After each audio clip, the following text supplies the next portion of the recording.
right, everybody. I want to have you all meet the recently named CEO of the Austin Convention and Visitors Bureau. He's moving here from Baltimore, and he's reflecting upon the weather and certainly appreciating his opportunity to be here in Austin. We certainly appreciate the CVB, who's hosting our lunch this afternoon. So I'd like you to give a welcome to Tom Noonan.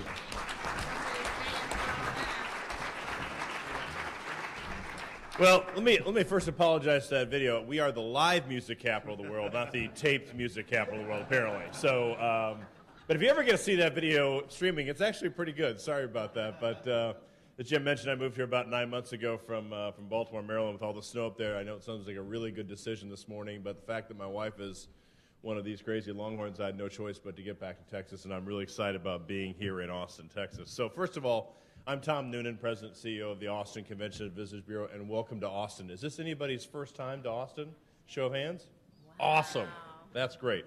Well, J.D. Power just came out this year. For the first time, they ranked destinations in America by tourism satisfaction, and Austin was named the #1 city in the Southwest and #2 nationally as a tourism product in the country, and that's a great ranking. U.S. News & World Report. Now, I've got a litany of these, but there's going to be a reason why in a minute, so bear with me for a second. So U.S. News & World Report came out last week and named us as the #1 city in which to live, which is also another great ranking for us. You know, we're the home of South by Southwest next month. We have Austin City Limits ACL Music Festival in October for 2 weekends every year. If anybody's familiar with the show PCMA, it was just here in January. Deb Sexton said it was the best PCMA in 61 years. The best in their history and record attendance, and it was a great moment for Austin. So why am I bringing up all these rankings? It's great to have all these rankings, and Austin's obviously a hot destination right now, but Austin, like all other cities, needs to maximize our brand. We are the live music capital, and most of that takes mostly at night, right? So what we're talking about is responsibility and making sure people have a great, safe experience in your city at night. That's our brand. We need to make sure that Austin's live music capital, live music brand stays healthy. You know, J.D. Power, when they came out with their rankings, we did well in all 6 of their categories, which is great, but we finished really high in cleanliness and safety. So those are two of our core assets we need to make stays healthy to remain that top ranking. You know, Austin is looking at its future right now. We can't rest on our laurels, and I'll give you an example. So right now, we're looking at a convention center expansion, and the mayor may have talked about this the other day, but we're looking at not only the convention center expansion, but what else can we do for the whole downtown district? And that means, what are we doing about Waller Creek? What are we doing about creating a tourism improvement district? What are we doing about the Arch? What are we doing about the Palm School? And how can we make all of downtown Austin a better place? Not just because we need extra square footage, and we do need extra square footage, but how can this project, this Austin Convention Center project, make all of downtown a better place to be for our tourists that come to town and a safer place for all of our tourists when they come to town? So we're looking at that right now. As I mentioned, we can't rest on our laurels. You know, hospitality tourism is our #3 or #4 industry. We were always #4. We heard recently we might be #3. So this economy and this industry is so vital to how our city operates, we need to make sure we take great care of it. We're also, like now, we have a visitor task force that's looking at how we use the hotel tax and looking about the health of our industry. So the city council put that together. This week also we have what's called Converge on the Capitol. So we're going to have the entire hospitality industry from around the state here calling on legislatures, state legislators on, I guess it's Thursday? Yeah, Thursday. Calling on legislators. We want to make sure that there's no legislation passed in the state of Texas that could hurt hospitality tourism in our #4 or #3 industry. So this is a vital industry in the city of Austin, Texas. One of the reasons why I moved here, and it's a great place, and we're doing really, really well. But no city can rest on its laurels, and we need to look at how we can make this a better product and a safer product for our tourists that come to town. So I'm glad all of you are here for the first time. Enjoy yourself in Austin. Enjoy your stay here. Enjoy the Omni. Gene was in the room here. He's chairman of my board, so this is a great hotel. Make sure if you see Gene, I said this is a great hotel. Make sure he knows that. And obviously enjoy the music, the live music that is. So have a great time when you're here in Austin. Thank you so much.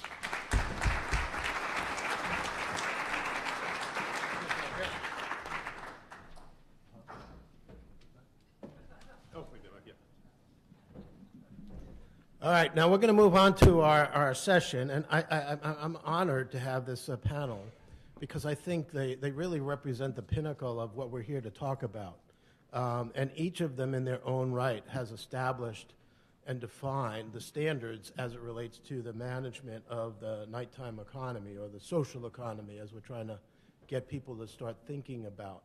And so we're going to kind of go in a sequence here. We're going to start with Mirik, who's the mayor of Amsterdam. And anybody who Googles mayor of night mayor, his name will appear, being in New Zealand and Berlin and London and Colombia. He's all over the world with his advocacy for the nighttime economy. So I want to give him an opportunity to kind of set a tone for what we would like to encourage everybody here to think about. How do you replicate or create a position in your city whose role it would be to bring all of the different stakeholders together to be an advocate not only for the vibrancy, but also to help develop policy and resources to make it safer? And so we're going to start with Mirik. Thank you.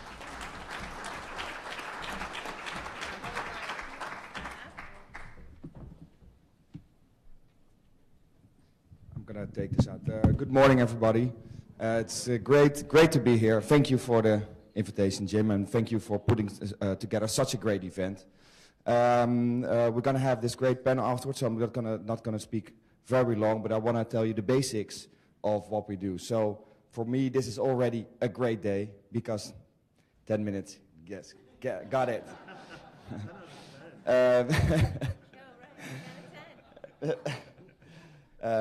This is already a great day for me because today I can speak about the thing I like the most, which is nightlife.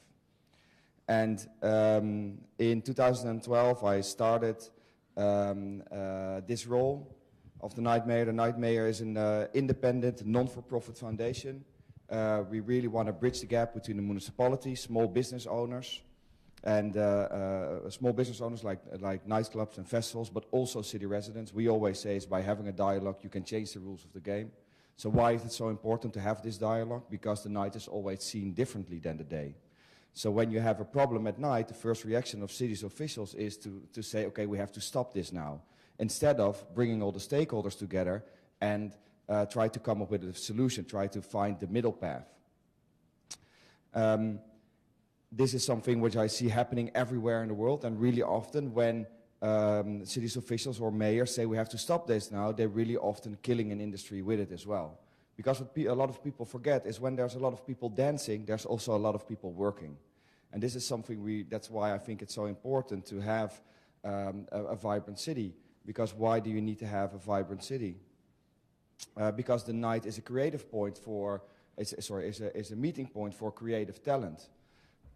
People sometimes forget, or people maybe don't see, is like some people would like to refer this to as the Andy Warhol economy. So there's a lot of talent development going on in nightlife for the creative industry, and we're speaking about creative industry here a lot, and speaking about hospitality and tourism. So having this vibrant nightlife really makes sure that you attract all these young people, and these young people will be followed by the creative industry. So think about all the photographers, filmmakers, of course your DJs, VJs, live musicians. They all have a place where they can develop their talents. And this is why it's so important to nurture your nightlife scene and to nurture your nightlife scene. These are like we have been talking about it already, and yesterday also when I heard the mayor speaking, that was just for me, that was amazing. Like having somebody here on the stage just saying out loud, we want to nurture, we want to have this creative community, and it's an asset for our city, and it drives our local economics. So that's why it's good, and you need to have this. If you have this scene, that's also a place where people can connect, and all these. What I really think is that all these little parties and venues, they can be like business schools for young creative kids. People just go out and create an event, and that's why I think nightlife is has such an important role, because it's not only about the legislation, it's really about the culture that it brings to the city and the cultural offer that it brings to the city. That's why it's so important to have this. These are some pictures of mine. I really come from the Amsterdam nightlife scene. This is a picture of an event I hosted like 2 years ago, and you can really see there's a lot of creativity going on. And I always, when I have to explain to city's officials or to the mayor, I always show this picture and explain to him, so how many creative jobs do you see on this picture? Because people always think that nightlife is just drinking and dancing, but it's so much more. And maybe you can try it for yourself, but I already see 7 or 8 creative jobs here in this one picture. But we always say you can't buy creativity. Creativity is something you have to, which comes from bottom up. And that's why you really, and that's also something which you really need. You also need creative working space in the city as well. And the city of Amsterdam invested big time in this, like 45 million euros. 48 million euros, excuse me, over the last 5 years. Because you need to have the platform, which are the bars and the clubs, but you also need the creative space where people can rehearse. So how do we operate? I always call myself a rebel in a suit. Why? Because you need to speak the same language to get something done. If I would come into the mayor's office, I'm a direct advisor to the Mayor of Amsterdam. If I would come in to the mayor's office wearing a hoodie and saying, hey, you're doing this all wrong, I would never get anything done. So you really need to speak the same language to get something done. And I think we really function as a liaison between all the sides. So these are the 4 steps we always take when we come across issues in nightlife or we want to put something on the agenda. And it's always about connecting people, spotting trends, to put it then on the agenda, the political agenda, and to, in the end, stimulate an industry or culture. So how are we structured? Our NGO is set up the following. We have a board of directors. They control the long-term strategy. Then there's the night mayor, or team night mayor, as we like to refer to, which is me and 2 other people. And then we have an advisory board, and they are divided in 4 topics. So that's good, like what you can see here. So clubs, festivals, culture, and legislation. So we really need to get this knowledge from these people, get them in. And what we do, like we're funded 50% by City Hall and 50% by the people in nightlife. So that can be operators, whether it's festivals, clubs, or whatsoever. Everybody who is connected to the nightlife scene. But we need to have, when we have all these people on board, because they have to give us advice. And what we always do, it's not really about me being on the table, it's about the knowledge we bring to the table. Because there are people that are working in the nightlife scene and they know what's going on the ground. So we need to make sure that this knowledge is on the table before policy gets made. And we know, because unfortunately we don't need bad legislation, we need good legislation. So it's always really difficult to change it once it's created. To change it. And so that's why we always want to be at the basic, at the start of when policy is being made or a vision is being put down for the city. I want to tell you a little bit about what we have been doing. What we have been doing over the last couple of years. I think our biggest accomplishment was the introduction of 24-hour licensed venues. They are not located in the city center, but in the periphery of the city, more on the outskirts, in areas that still can be developed, because the city center in Amsterdam is really dense already. So we need to spread out these people over the night, but also over the city. The 24-hour licensed venues was a 2-sided effect. At one hand, of course, venues can stay open longer, so they can have more profit, better programs. But on the other hand, it also makes sure that people don't leave all at the same time. And this is what I see happening everywhere in the world, is that when all the clubs and the bars close, they all close at the same time, so the people spill out onto the streets all at the same time.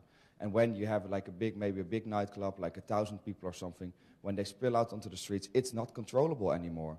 So spreading them out over the night, leaving in small groups, making sure that also the club owners or the event owners are also connected, are also well informed, and also take care of the streets around their club is really important. But what was most radical about this process is that we focused on the basis of the content of the venue.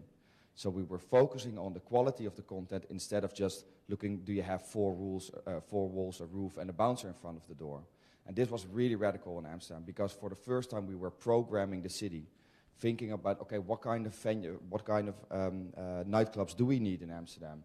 We already have a lot of bar dancing, drinking and dancing venues, but we need to have this innovative locations. So I think, in my opinion, a modern day nightclub should always be multidisciplinary. Should always have like a bar, a gallery, of course, maybe a restaurant, but also it's the mix of functions. So the 24-hour licensed venues are more focused on efficient use of the building instead of doing one thing for 24/7. So because when you have these venues, then also the people that live around these venues benefit from the fact that the venue is there. And I think it's really important to always keep on speaking to your stakeholders, trying to find the middle path, and trying to work together in creating a better and safer nightlife. I would like to keep it with this, and we're going to have a good talk. Thank you.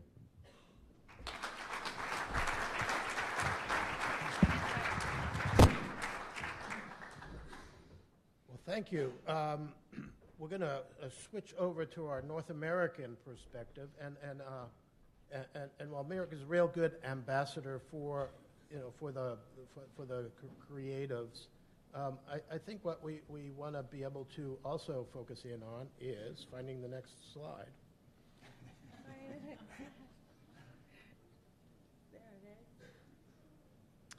So I met Jocelyn probably close to 10 years ago when we were planning our networking conference in San Francisco.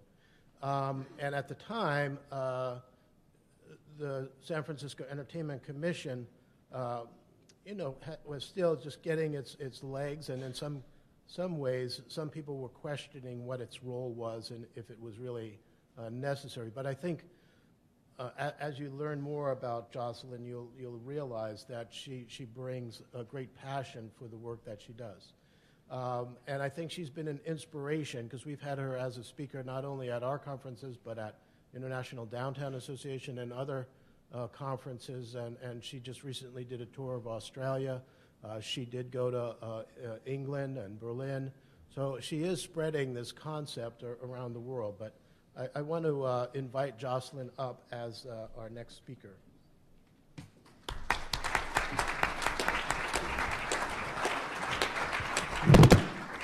Oh, God.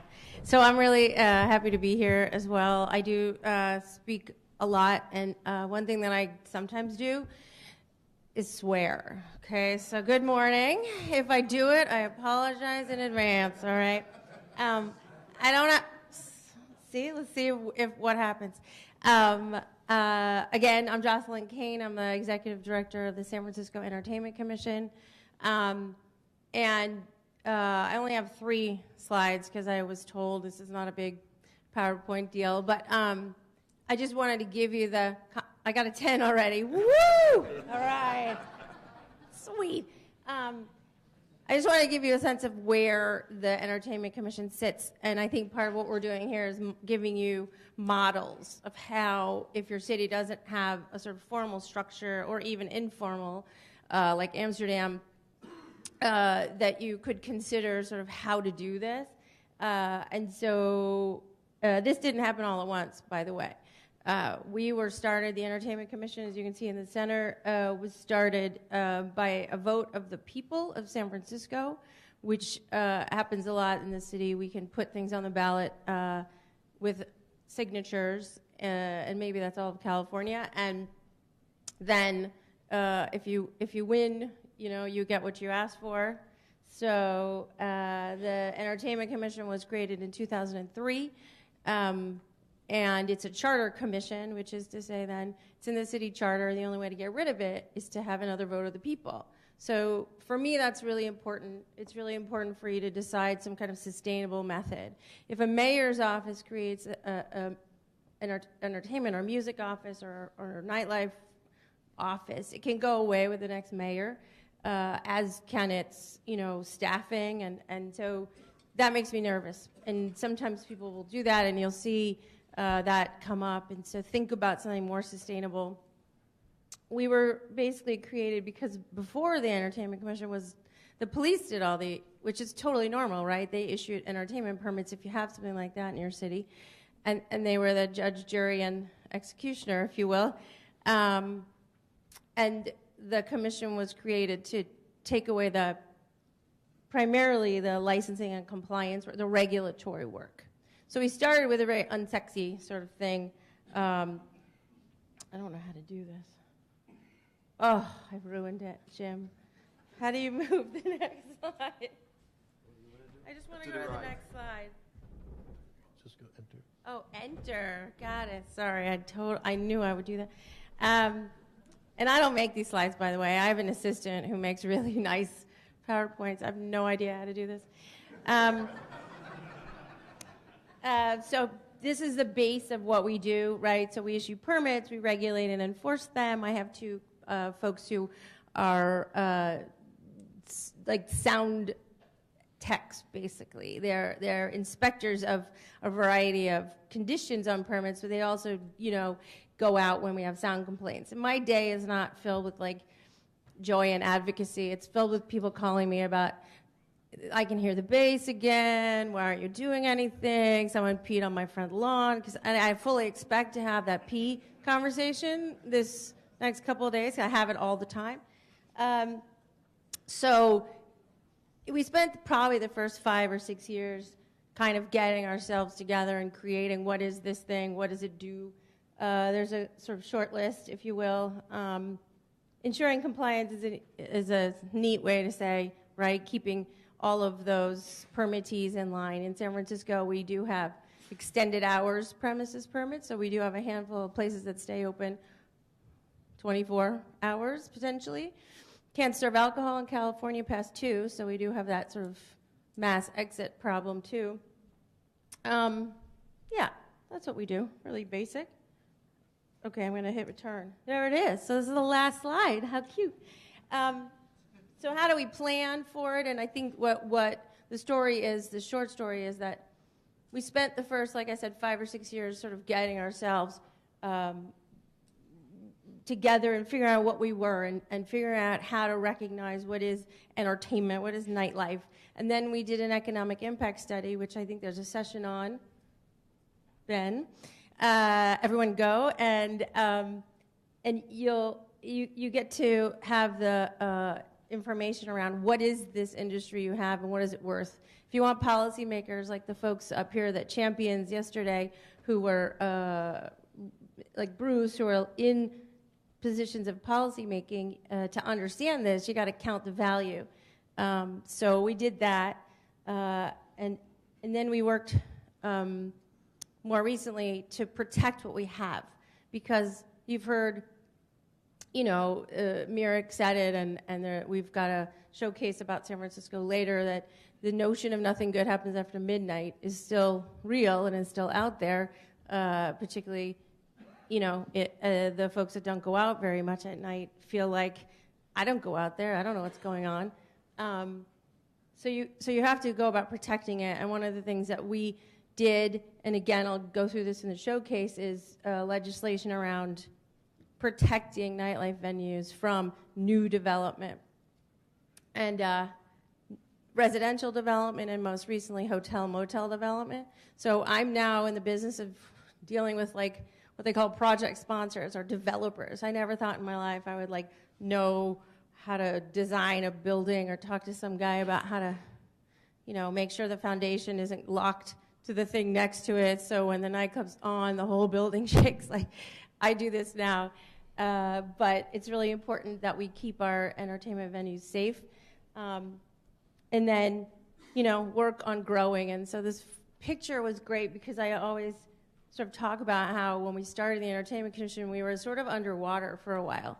We ripped out regulatory and compliance and permitting from the police department, who were absolutely pissed off, and they did everything they could to make it hard for us. And then I finally got myself, above water, and now I can come to you guys, and I can go all over the world, and I can talk about what we're doing, sort of forward thinking, because everything we've got going on in the office kind of runs itself. I think that's all I have to tell you, because I think this context is really important. So please come to our showcase later today. Thanks.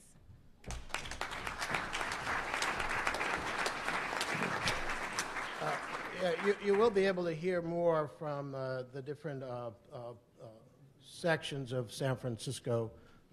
Ben is going to be on the economic panel, which basically led to his has his job being created, and also helped to support other 9-to-5 transportation study.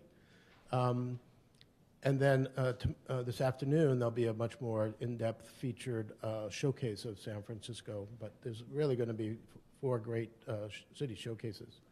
Our next speaker is somebody I met, I don't know, probably at least a decade ago when I was in London. And in fact, it was in the UK when I went to the Association of Town Centre Management conference in London, where they had an annual award for the nighttime economy, for town centers, as they call them. So that was when I first heard that term, the nighttime economy, which seemed to make a lot of sense, because you want to separate the daytime economy from the nighttime economy and really help people to understand that. But the other thing about Philip was he was working with this man, Paul Davies, who, in my opinion, is really one of the forerunners of a lot of this work. And he's been a speaker at our events over the years. In fact, here in Austin in 2008, he was a speaker.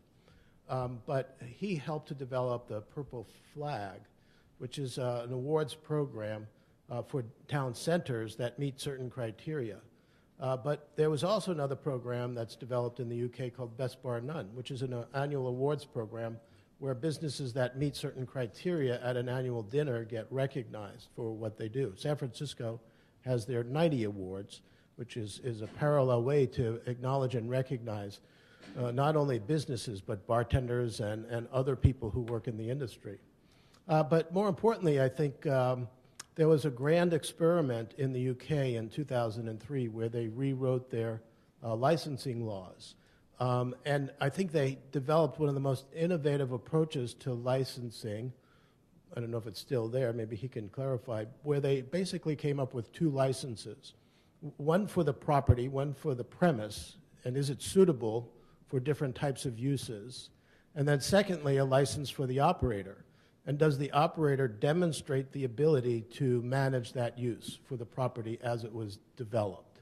And I thought that was such a great innovation because it simplifies, in some states you have 27 different licenses that you can apply for. And it just gets very confusing. And then you throw on top of that all these conditional use permits with different standards that are not uniform. So I thought it was an innovative way, but it was also quite controversial to go from an 11 p.m. closing time, I think that's what it was, to for pubs, to a 24/7 licensing and shifting the licensing to local authorities instead of having it as a national licensing system. So I don't want to steal his thunder, but I did want to emphasize what great depth of experience he has and invite him up here to speak.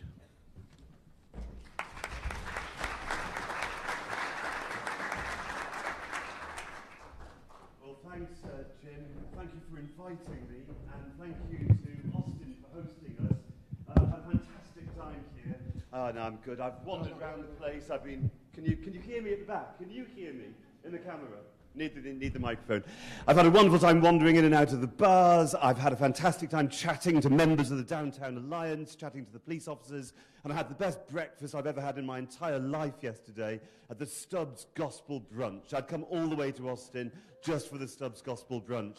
So, greetings from a little rock cast adrift off the northwest coast of Europe, the capital of the rock, and I'm chairman of the Nighttime Commission, and my horrible admission is that I'm a complete fraud. I've got no right to be here because I've only been in post for a month. I haven't actually appointed any nighttime commissioners, and I've done nothing. So I'm not actually fit to kiss the hem of the designer suit of the Mayor of Amsterdam and the chair of San Francisco's Nighttime Commission. So listen to these people. I've come here in a state of osmosis to try and pick up and learn all the experiences from them, which I will cheerfully plagiarize and claim as my own and then apply in London. So having nothing to tell you, I just wondered whether I could just talk about something which I do care about, which is the Vietnamese rhinoceros. You know the Vietnamese rhinoceros, Sondaicus animaticus? No? Okay. So the Vietnamese rhinoceros sort of snuffled its way around the jungle of Vietnam for somewhere between 300,000 and 2 million years. We're not sure. And then because of habitat loss arising out of the Vietnamese War, it was discovered for the first time in 2006, but there are only 12 of them left. And in 2010, the last of them died. It was probably poached for its horn, and so it was extinct. And I don't suppose the Vietnamese government, which is a wonderful entrepreneurial, culturally alive government, I don't suppose they meant to lose the Vietnamese rhinoceros. It was just something which they allowed to slip through their fingers. And in the words of Joni Mitchell, I guess, you don't know what you've got till it's gone. And in London, we've lost 70% of our grassroots music venues and half of our nightclubs in just 8 years. How have we done that? The nighttime economy is vastly important to London. It's worth £27 billion for Londoners. It engages 725,000 people. That's more people working in the nighttime economy in London than live in any other city in the UK, with the exception of Birmingham. So this is vastly important, and yet one of the key manifestations of it, the most beautiful elements of the nighttime economy, where people experience joy and love and dance and meet their partners and socialize with their friends, we're allowing it just to fall away. Now, how's that been allowed to happen? Well, Jim spoke about the Licensing Act of 2003, and it's one of my pet topics. I've been involved in it and the development of it and the implementation of it for, I guess, 15 years since it came in. 14 years since it came in.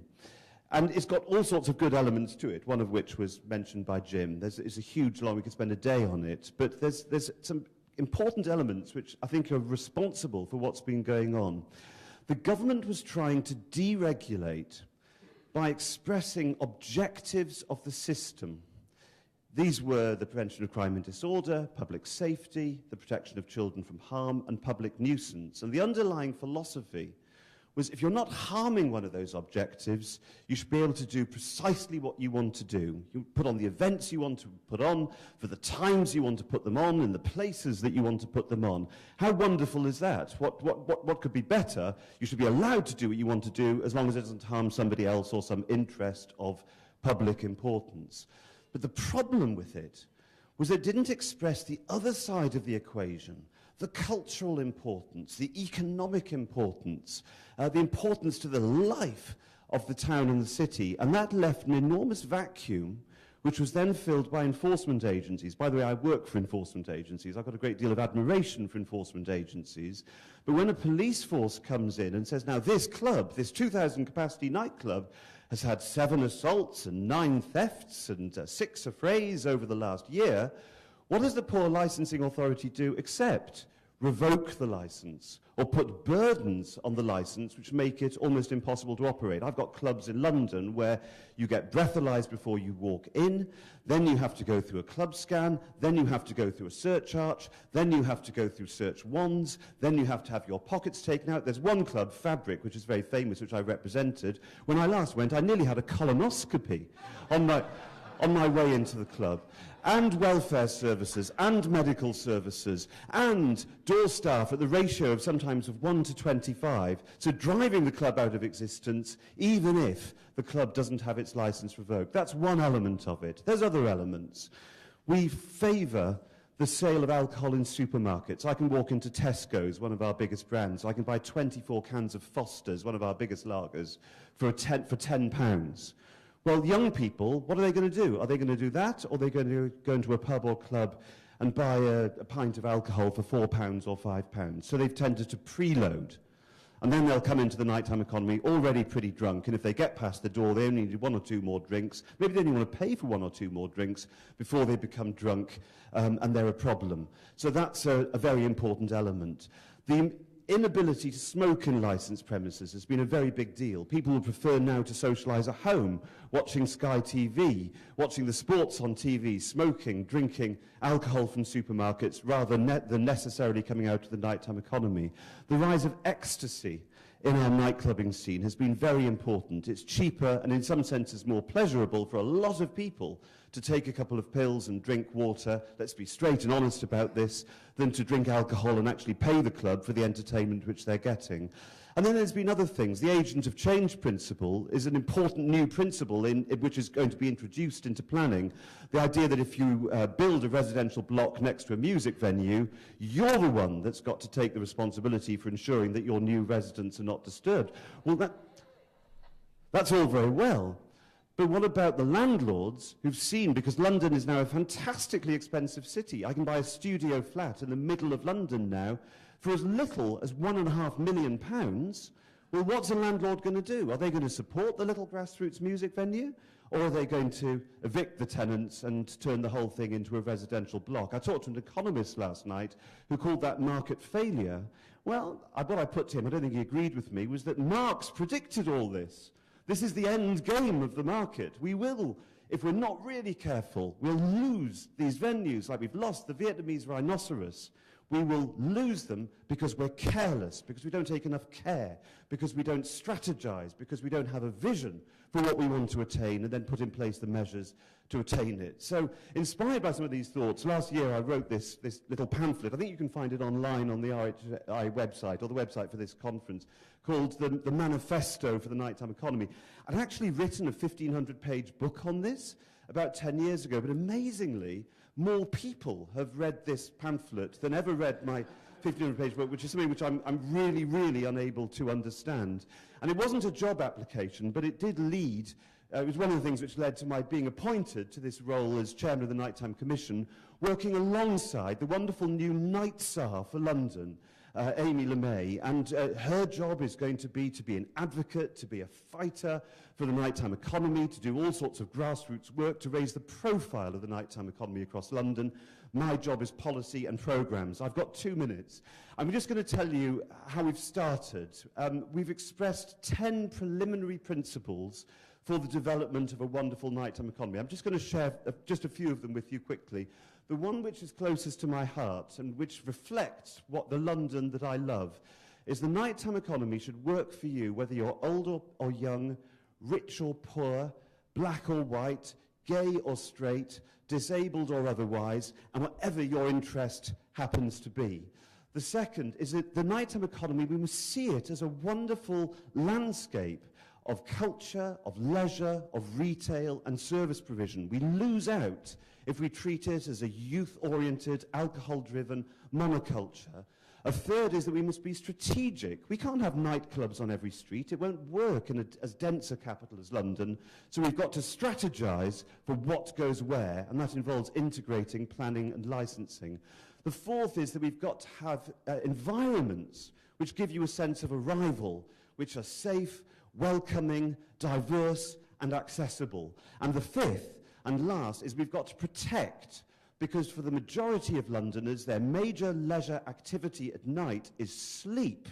And there's no point generating a nighttime economy if you're rubbing up against residential populations. And while we're at it, we must protect workers, and we must protect visitors, and we must protect the gay community, and we must protect women who are increasingly, we're finding, particularly in our university towns, are being sexually assaulted as the price of a night out. So we are going to take these principles forward. At the end of the year, we're going to turn out a rather chunkier document which is going to set out suggested policies and programmes for London, which I hope that our wonderful Mayor Sadiq Khan is interested in taking forward. And if I'm invited to New Orleans, I've never been to New Orleans, next February, I'd love to come and tell you more about it. Thanks for having me.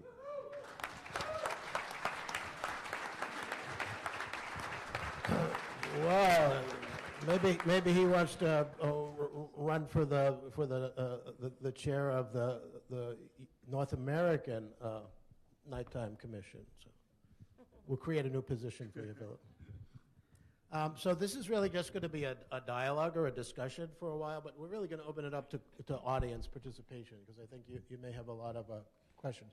I didn't open it up yet. Paul, Tom, put your hands down. When I say we're going to open it up for questions, I just want to ask each of you to comment. I mean, this is all very inspiring, and it's always good to come to conferences and hear the great successes that people have. But what have you found to be the biggest challenge of convincing others? And I think we have a large audience out here that represents police and law enforcement. And they're the ones who ultimately, as Council President Bruce Krause said yesterday, you know, if you don't plan, you have to police. And they're the ones who often fall into that realm. So as much as you're a great advocate, all of you, how do you sit down with your police departments and say, yeah, well, it's going to be okay? All right, I'll try this. Because I already sort of set out how hard it was initially for us to work with our police department, but for the last 5 or 6 years or more, we've been actually partners, finally. Because in all honesty, like the regulatory part and the issuance of permits maybe isn't the forte of a police department necessarily, but they are the eyes and ears of a city, day or night, whether they like it or not, and they're on 24 hours a day, 365 days a week. So it's inevitable, right, that they're going to be out there, and I think from my take on it, they just want to see if they put some effort in that, you know, that there's a consequence to it. So it doesn't mean they want to see every license revoked. They don't want to put a million conditions on it. They just want to be able to go do their jobs and go home like everyone else. So they want it to work well. And I think that you have to look at them as partners. I mean, I think that's really the end of it. You have to look at them as a partner in this, not as the enemy. Then it's not a we they. We're all, at least in my city government workers, and we all have to figure out how to get from A to B to C. Yes, no? Yeah. So the feature which Jim spoke about in terms of the nighttime economy, is this working, this microphone? The feature Jim spoke about in terms of the nighttime economy in England is it's run at borough level. We've got nearly 400 boroughs in England, so you're very reliant on the expertise and education and enlightenment of individual boroughs. Now, when all this kicked off, I worked for Westminster City Council as an advocate, which has the biggest nighttime economy in England, has over 4,500 premises in Soho and Covent Garden, and all sorts of London Theatreland is in Westminster. And Westminster had got to the view that there were just too many licenses, and that the fallout for the nighttime economy was unbearable in terms of sanitation, in terms of policing, in terms of environmental control and public safety and what have you. And so we helped develop this thing called a cumulative impact policy, whereby there was an extremely strong presumption that any more licenses were going to be granted. What then happened, unfortunately, in England was that other local authorities, lacking expertise, lacking the depth of experience, began to see cumulative impact policies as being a sort of Dr. Quack's medicine, resolves all ills in the nighttime economy. So the moment anybody said, oh, there's an alcohol issue here, they just reached for the shelf. And there's only one bottle on the shelf, and it read cumulative impact. And the problem with cumulative impact policies, of which we now have over 200 across the UK, is they fossilise in all the bad practice and don't allow new entrepreneurship, new ideas. Mirik's idea of the 24-hour club providing a range of activities and so forth. They just don't allow those ideas to come forward. At the same time, police forces have got a big problem, because now they've got to police an economy which is going further into the night, so they've got to re-roster their staff at a time when their resources are being reduced hand over fist, and they don't have the money in order just to police the nighttime economy. So their attitude has been, we must reduce this thing. It's like reducing the cancer in order to control it. Now, my line on this is that what we've got to do is raise everybody's standards. We've got to raise the standards of venues so they become partners in the process of control of their environment, not just inside but immediately outside. We've got to work to do something we've never done in England, which is to raise the standards of customers to our licensed premises, of signalling to them really clearly what is acceptable and not acceptable behaviour and produce consequences for people who decide that what they want to do in the nighttime economy is punch somebody out or put a glass in their face. We can't allow those sort of bad standards from individuals to prevail.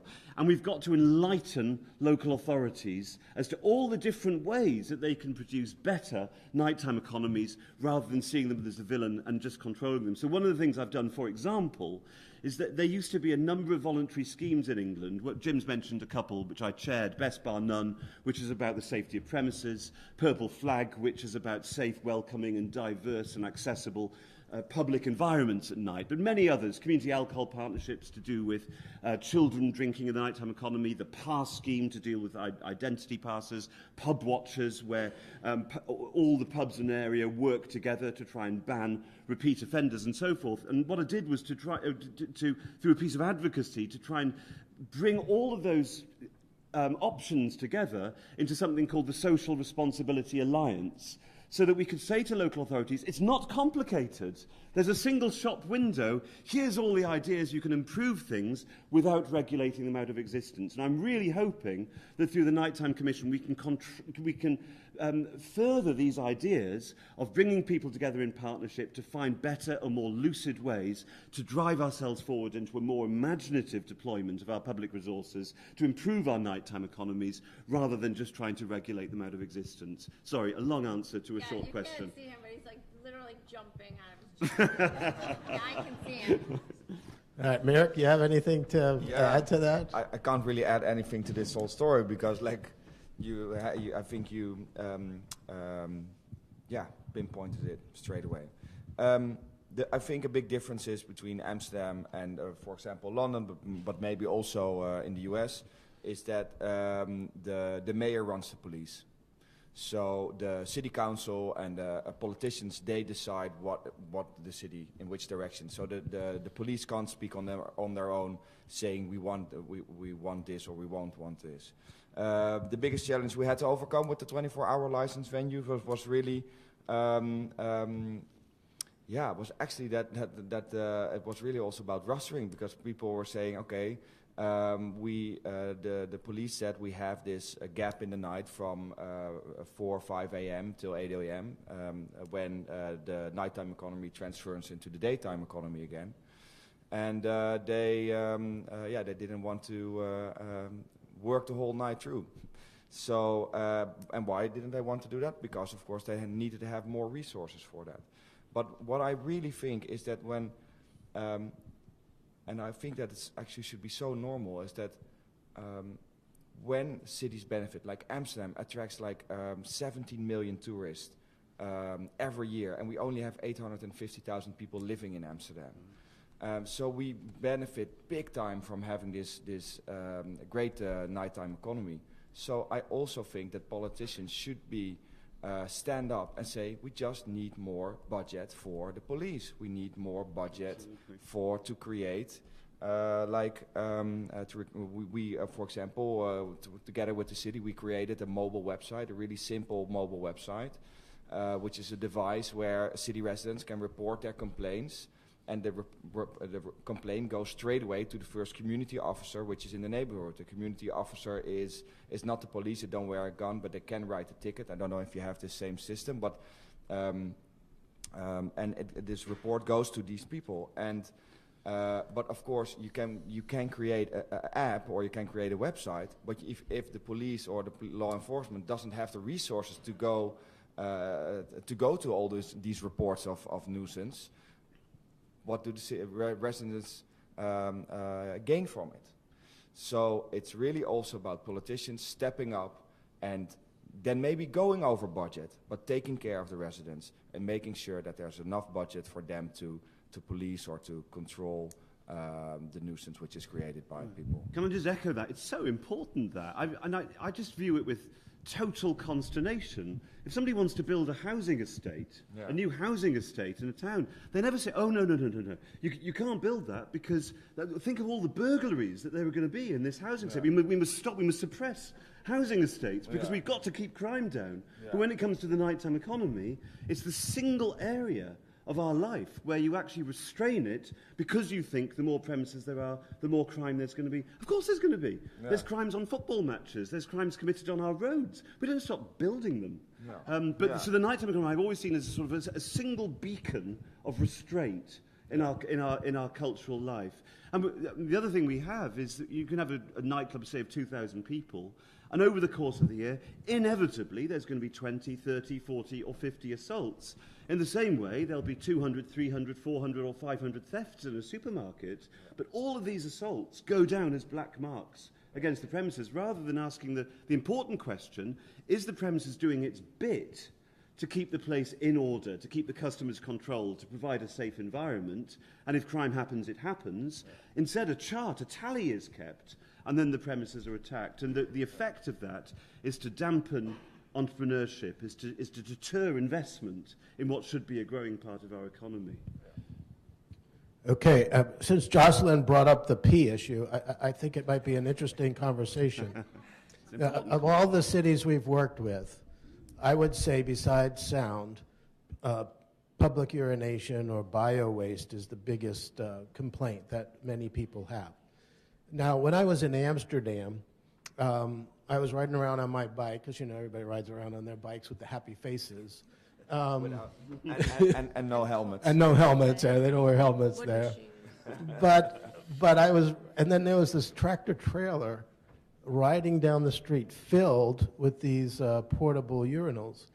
And I'm like, oh my God, what is this? And then that night when we did a tour, I have to ask you, there's a guy, Ernst, who's in Amsterdam. He worked in the drug policy world. But then we went downtown, and you have these toilets that pop up out of the ground. And they have them in London as well. So I don't know if how well that works. It's very much a male-centric tool for the most part. But their tool is the one that often causes the most problem.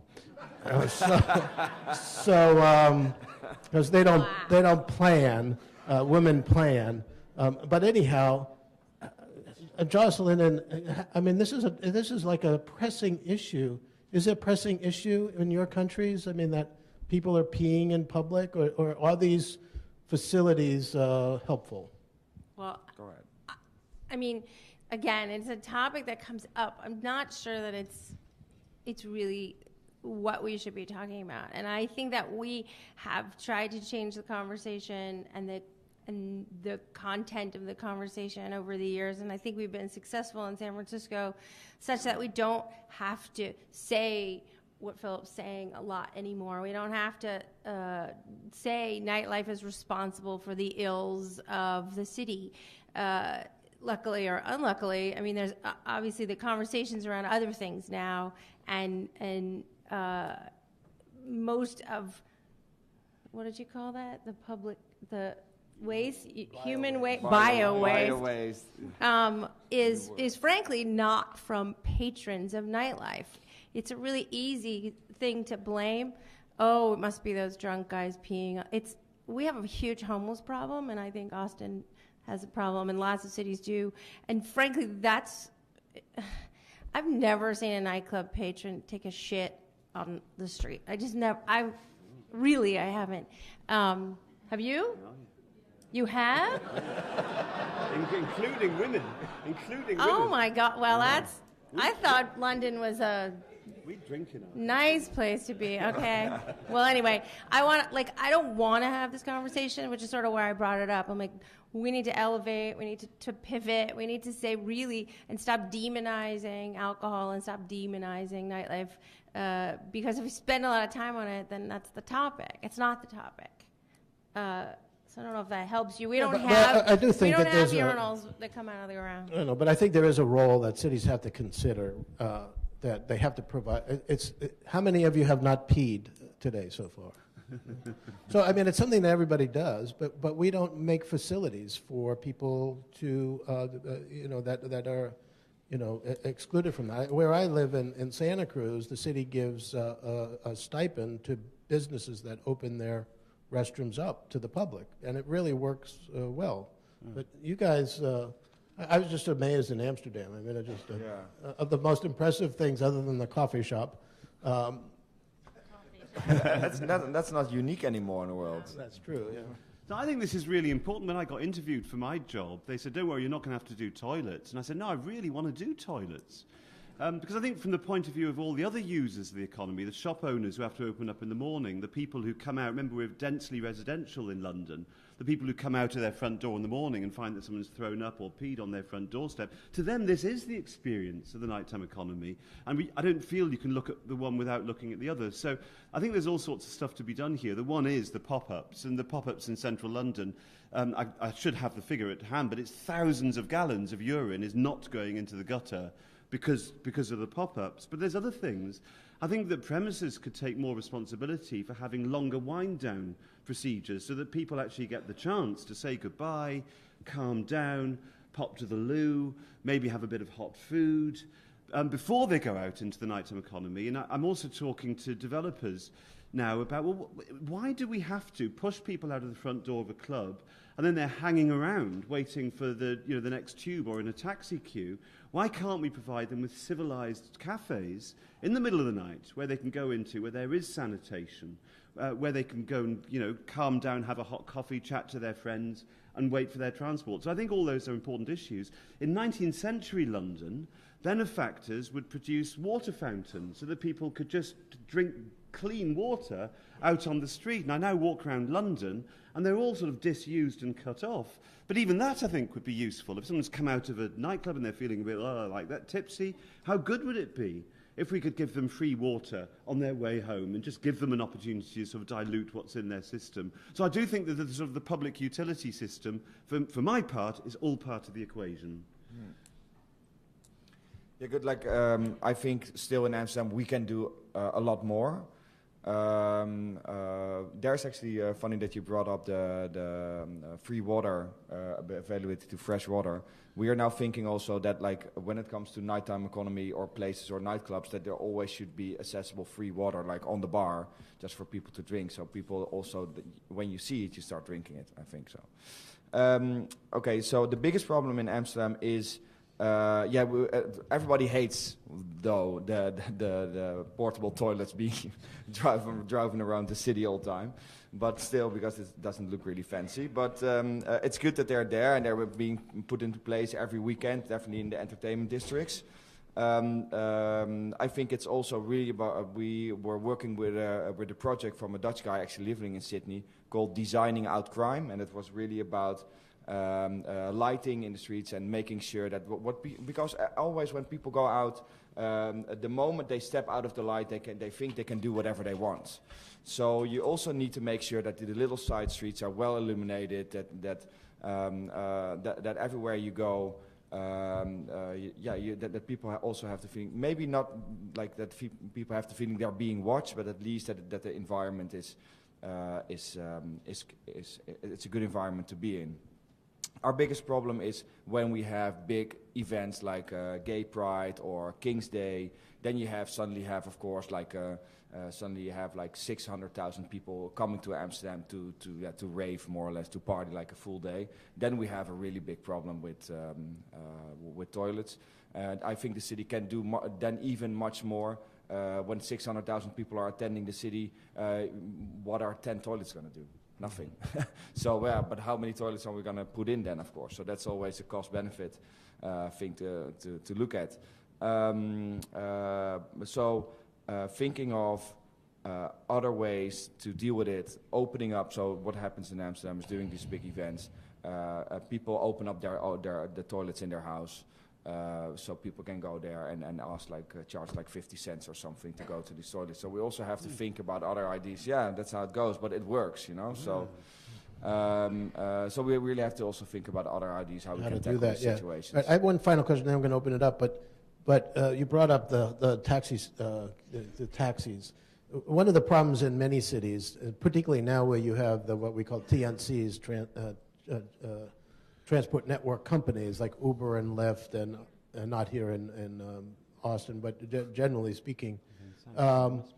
So we find that the amount of congestion and traffic at closing time and taxis trying to get in, especially if cities close streets like they do here in Austin, And now you have the TNCs and private vehicles, and I've seen people standing in the middle of the street with their cell phone trying to pick out their TNC. But we've always tried to encourage people to set up these transport hubs or mobility centers where taxis and TNCs and shuttles can all come. And the Pittsburgh presentation, like Council President Bruce Krause is going to talk about tomorrow, different systems that have been put into place. But how effective are the setting up the queuing areas?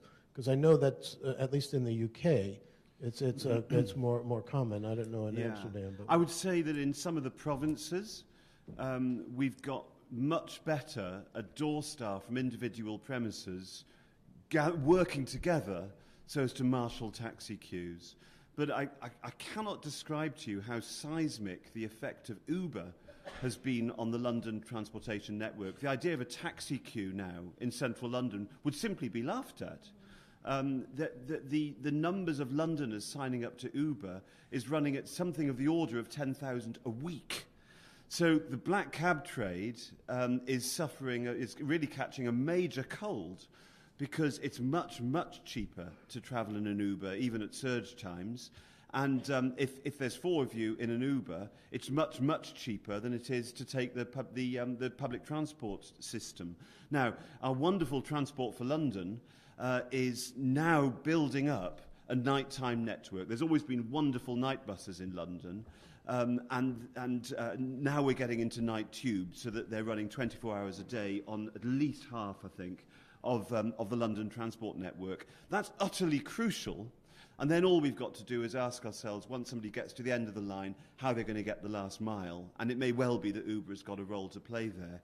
But between black cabs, Uber and pedicabs, we've got a major problem on London streets with congestion, and it's not being solved. The reason Uber is so prevalent is it's so popular. I mean, people really want to take Ubers. We can't ignore that, but we've got to try and find a way of regulating it, because right now it's not working environmentally. do you have anything to say? And then we'll go to questions. The only I think people should.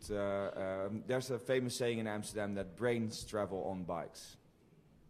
You got that? Brains travel on bikes. We had 2 questions, and then we'll go to you. So, Tom, I'll be right there.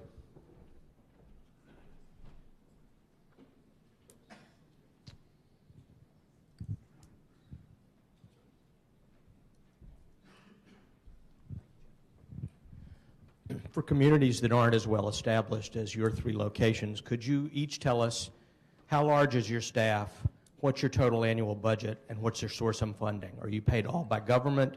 Is that out of tax, and so forth? So in San Francisco, the Entertainment Commission is, there's 6 of us. So it's not very big. And again, we're going to get into the weeds when we do our showcase, and we can show you exactly what they do. But I've got 2 enforcement staff. I've got a commission secretary. So like staffing-wise, and then the creation of the commission required this entity to be like self-funding, if you will, but it doesn't directly go that way. It's just on paper. So the permit fees, right, and the license fees support the office. Sometimes it's not as much as others. You can't go out and create venues to push a permit fee to, but you can create new permits, which we've done, not because of the money generated, but that's that, outcome of that as well. So I think our budget is probably $850,000, $900,000 a year, and it's lean and mean for sure. I've got only 2 enforcement personnel who write citations. They're infractions, and they don't really, obviously that money does sort of credit back to us, but we're in a compliance mode. We're not trying to issue citations. So we do what's called a notice of violation a lot, which has no value, but means a lot to these nightclubs and venues. They care.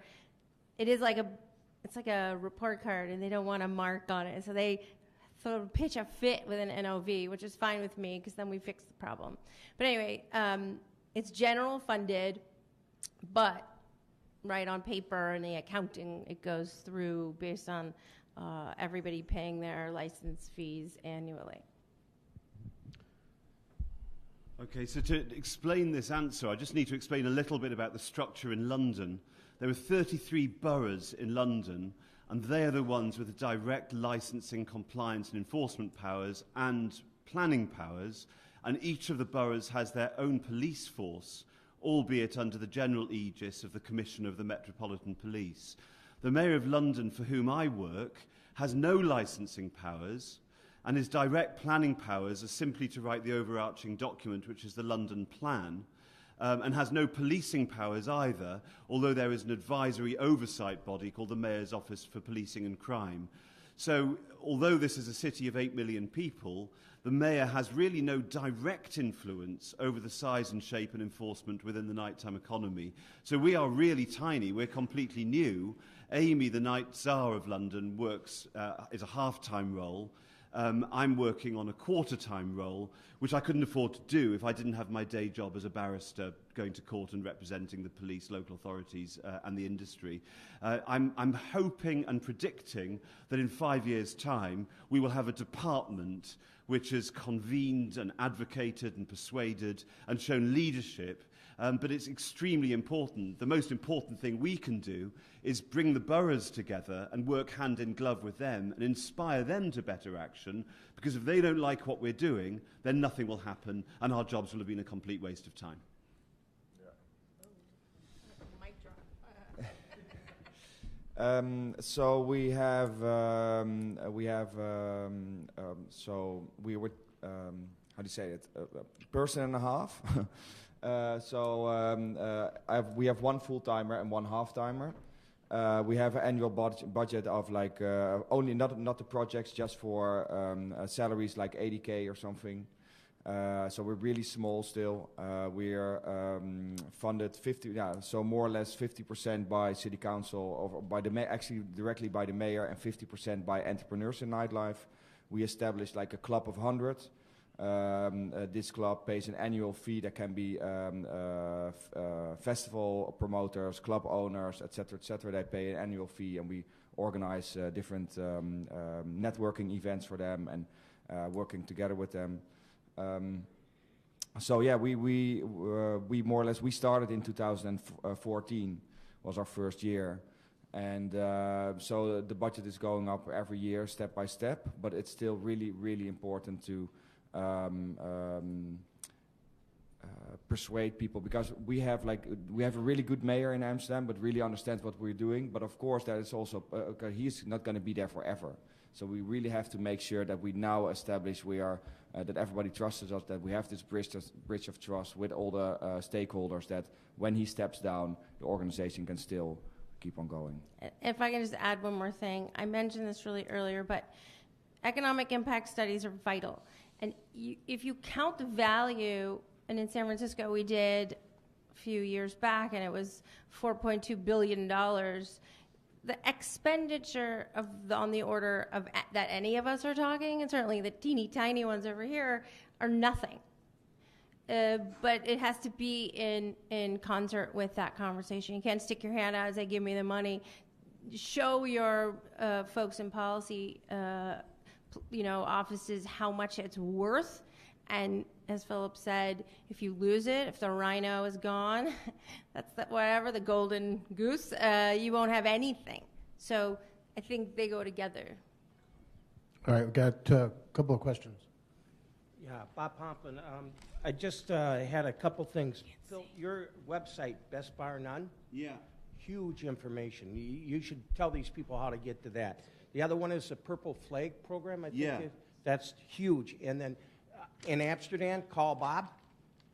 Do they have the cabs for the safe cabs or something like that? Not quite sure, Okay, sorry. well, that's... Call Bob? Call Bob, it Okay. says. But it's one of the things that I saw. There's a huge amount of information with Purple Flag and Best Bar None that describes all your policies and all the things you talked about today. Huge amount of information on those. Well, Jim mentioned a guy called Paul Davis, who invented Purple Flag. All I did was to sort of try and give it a bit of leadership, who I regard as a sort of functional genius in analysis of the nighttime economy, and he's worked across a number of continents.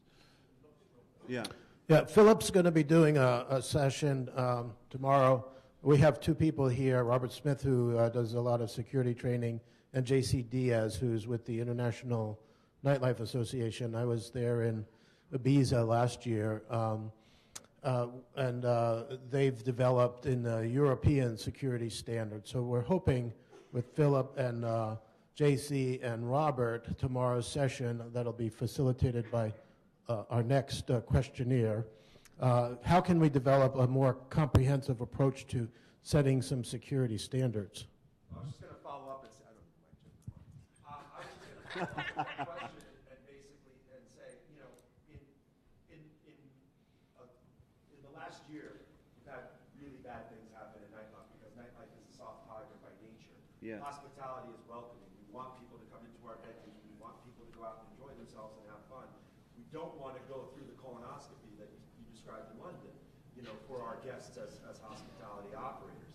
So I guess just in light of what's happened in Orlando, what happened in Istanbul, and certainly what happened in Paris, which I found out about the Paris attack sitting right next to Jocelyn, and it was really quite frightening. So what are you and your cities doing to look at these active shooter trainings and these acts of terrorism where nightlife has become this huge bullseye for terrorists because it basically stands for everything they're against?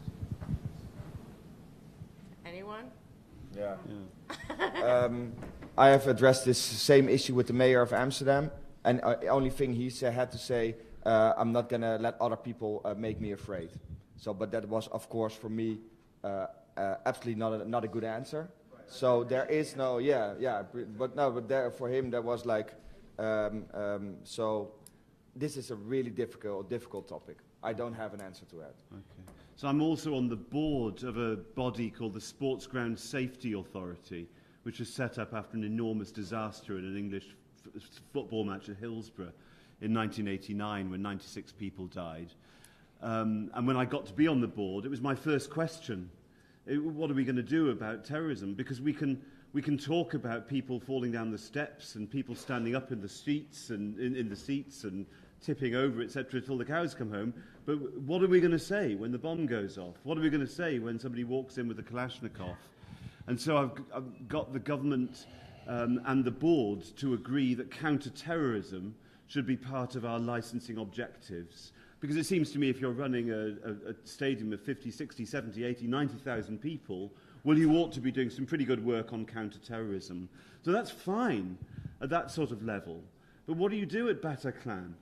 What do you do if you're a 2,000 capacity concert hall? Are you seriously going to set up rings of steel around your venue so people feel they've got to walk in past all of that just to go and have a drink and a dance with their partner? And so I do think it's a conversation which we've got to have more of in London because we're repelling terrorist attacks all the time in London. I don't mean to frighten anybody, but that's what the police are saying. We've got to make sure that there's better liaison between the premises and the police, who are the first line of defence against somebody who wants to get in with a bomb. Somebody wants to get in with a knife. Somebody wants to get in with a drug. We can do something about all of those people, but someone who's got a concerted attempt to murder and maim, well, we can't put that onto the premises. It simply can't be done.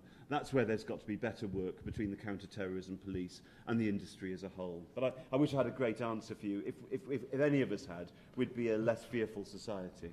I want to remind everybody, after this session in this room, we're going to have a panel discussion moderated by Darrell Stephen with the major cities chiefs, and then 3 cities that have had different types of attacks. You know, Orlando with a terrorist attack, Fort Myers, where it was a kind of more of a gang-related attack, and then here in Austin, a few years ago, where a car drove into the crowd through the barricade. I don't think it was a terrorist attack, but still, that whole fear that people have in assembling all these people, plus a recent shooter, just was more of an individual shooter. So we have 3 kind of scenarios that will be discussed during that panel, and some of the lessons learned by those different police departments. So, Paul, to your question, after the Orlando shootings, our deputy chief of operations in San Francisco called together a meeting of, and it was so close to Gay Pride, of all of the gay nightclubs in the gay districts. And let me just tell you, I have a venue that holds 4,000. And this is what we do. It's very hard, as you said, to control the street, drive-by shootings, people driving cars through barricades. But there are things venues can do, really smart things for security. So although some venues find it cumbersome or insulting their patrons, we pat down everybody, no matter what kind of an event it is.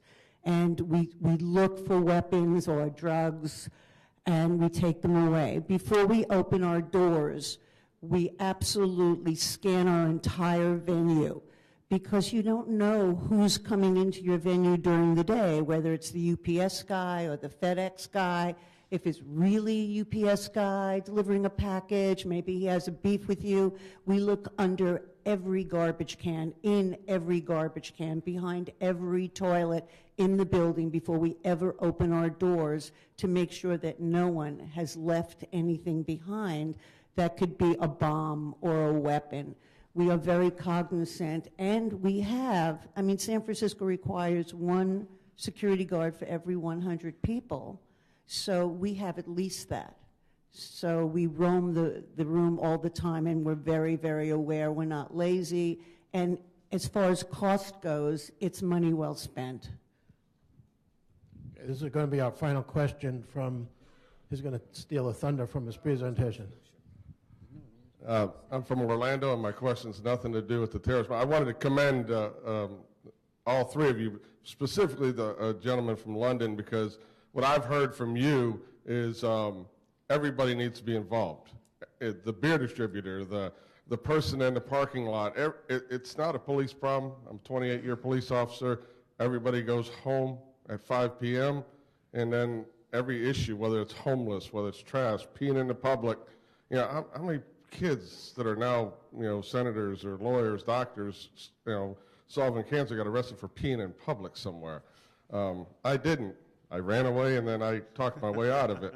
And but what I'm saying is I don't see in my community as much as I will see in the future. Everybody needs to be involved. Everybody needs to contribute. And there's everybody. The thing that makes me the maddest is people are making money, and then going home, and they're not contributing to that expense of the commission, that lean and mean. I imagine your people are making about $2 an hour, including you, for the amount of work you put in. But that parking lot guy that lives in the affluent community that owns 20 parking lots downtown, he's making a ton of money. Then his people are going home. So I'm a believer in less regulation and more impact from everybody that's making a dollar in your communities. Nothing about terrorism. That's good. That's good. I was thought you were going to spill the beans there, but all right, everybody. Final words from our speakers. Give your kind of Twitter comment as to what you believe the next step would be for these cities to go back to their city and do something similar to what you're doing. I don't know about Twitter, but I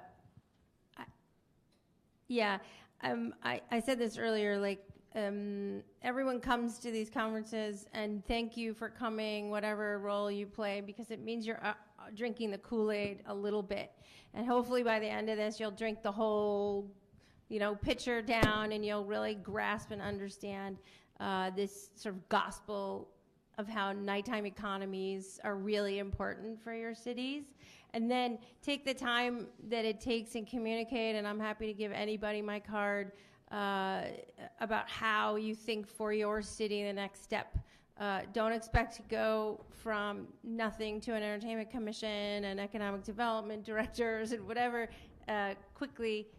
It'll take time, but don't give up if you care about this. I would say from a specifically English perspective, we're incredibly good at planning for the daytime economy.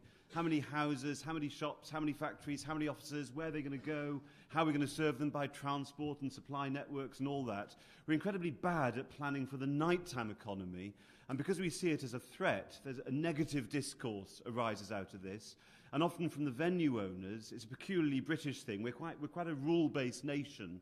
So a lot of pub owners and club owners will say, well, if it's written on the license, I'll do it. If it's not written on the license, I'm not interested.